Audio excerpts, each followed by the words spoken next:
I've got a question for you. Do you think you're clever? Be honest. My answer's yes. I think I'm clever. Don't get me wrong. When I was a student at Cambridge, in that context, I was distinctly average. I'm not a genius. I am quite a quick thinker.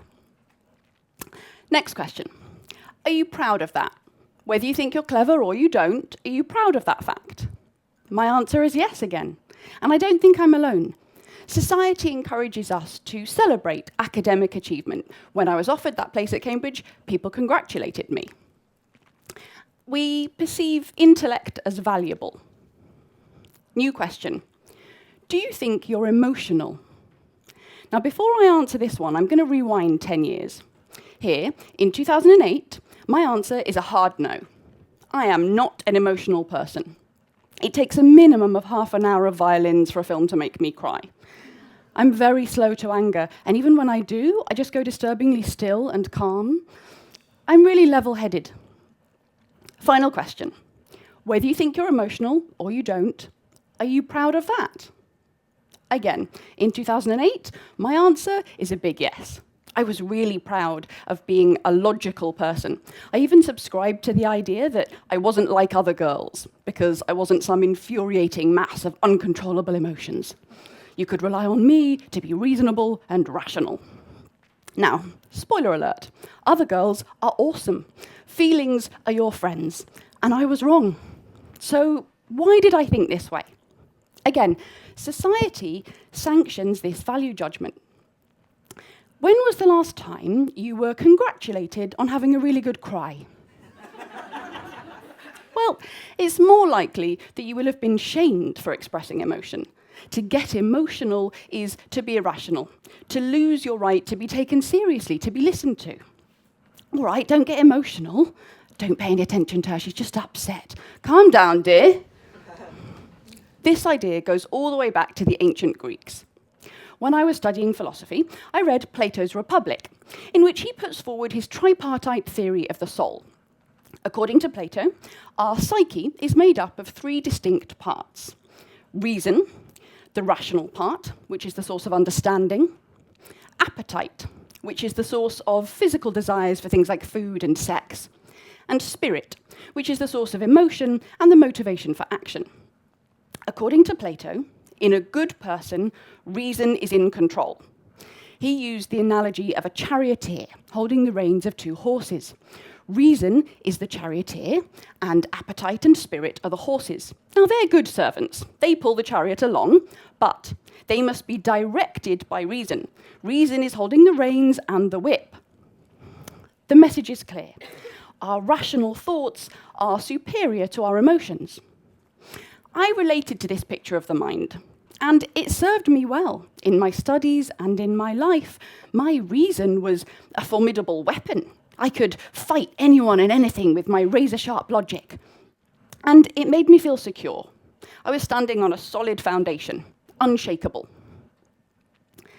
And then, the earth shifted beneath my feet and slipped away, leaving me in freefall.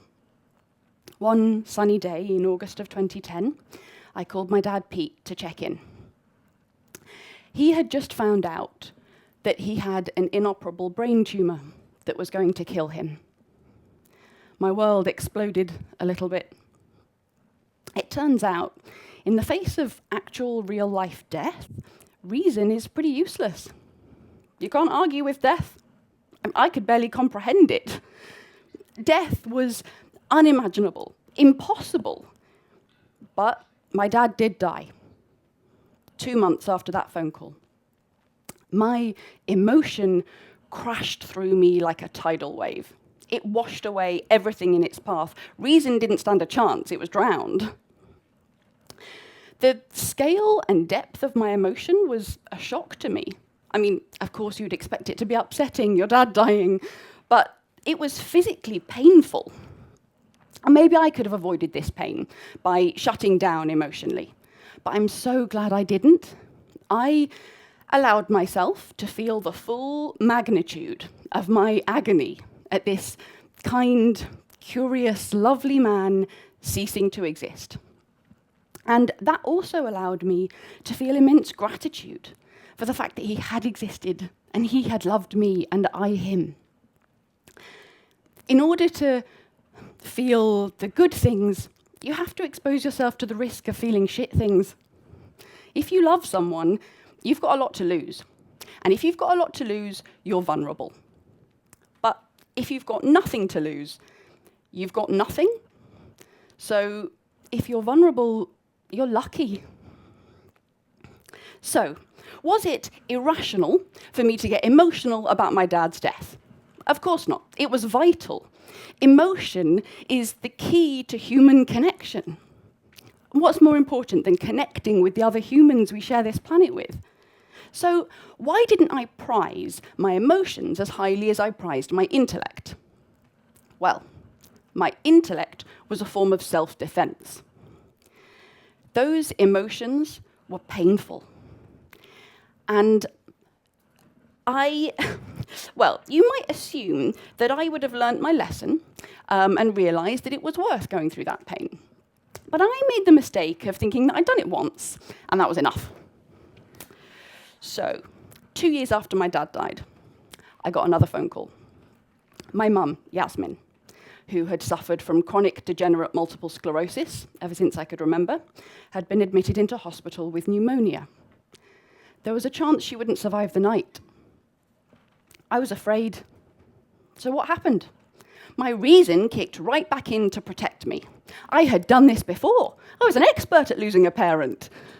I mean, she would obviously die, there was no point battling that, but I could fight grief all guns blazing. I had no desire to spend another 2 months crying, thank you very much. No, I was armed and I was ready. Death would not get me again. My mum died a week before Christmas. We had the funeral in January, and the following evening I went to the theatre and I bumped into a friend from drama school. He asked me how my Christmas had been, and I told him it had been a quiet one. No point ruining a perfectly lovely evening with depressing details. My ability to control my emotions has been compared to a superpower. You see, my mum was the strongest person I knew. She was a black, disabled, lesbian, single mother. She grew up in a combination of abusive family homes, children's care homes, and foster homes. She went to about 30 different schools, and yet somehow she taught herself to read and eventually earned herself a place at Cambridge. She was formidable. I always wanted to be as strong as her, and I conflated strength with a lack of emotion. To me, to be overwhelmed with emotion was to be weak, and that was something I would never be. I needed so much to be strong, I didn't let myself feel. So time for another spoiler alert. That approach didn't work. I stuck with it for about a year until my unacknowledged guilt at failing to properly mourn for my mum or really honour her memory gave me nightmares. And luckily for me, I discovered another form of release. I started to write. I would sit at my little desk in the window with my notebook and my pen, and I would dive headfirst into the murky waters of my grief. I would sit with the agony and with the beauty and shape them into words and cover the paper in my insides. And I made another discovery. Not only is emotion the key to human connection, it's also at the root of my creativity. I create from a place of unknowing. My creative process is an emotional exploration of questions that logic alone cannot answer. Now, I was able to literally make peace with my mum's death through writing a play about my experience of grief. So how? Why? Because in writing, I found a context in which my emotions were valuable. So instead of trying to control them, I tried to express them as vividly as possible. I don't expect you all to write a play, but you can create a space for your emotions in your own way. It could be music or meditation or running or painting. It doesn't really matter as long as you let them out. When I started performing the play I'd written, I made another discovery. Emotion is the key to cultivating empathy. I made myself vulnerable on stage. I exposed the shadowy, shameful, messy emotions. And a magical thing happened.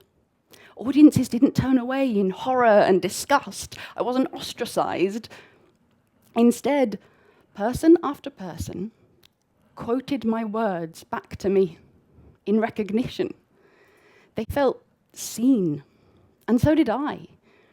You see, when you make yourself vulnerable, you're making an offer of human connection. Again, you may not fancy sharing your deepest, darkest secrets on stage with hundreds of strangers, and that's fine, each to their own.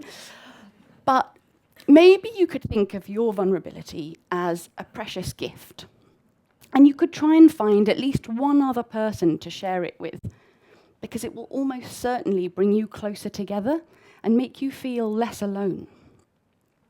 Now, I'm not going to lie to you. I still control my emotions. I'm very good at it. And I'm still a rational person and still quite proud of it. But having evaluated all of the evidence, my reason has realized that my emotions are not the enemy. My emotions don't make me stupid. In fact, my emotions are what make my life worth living.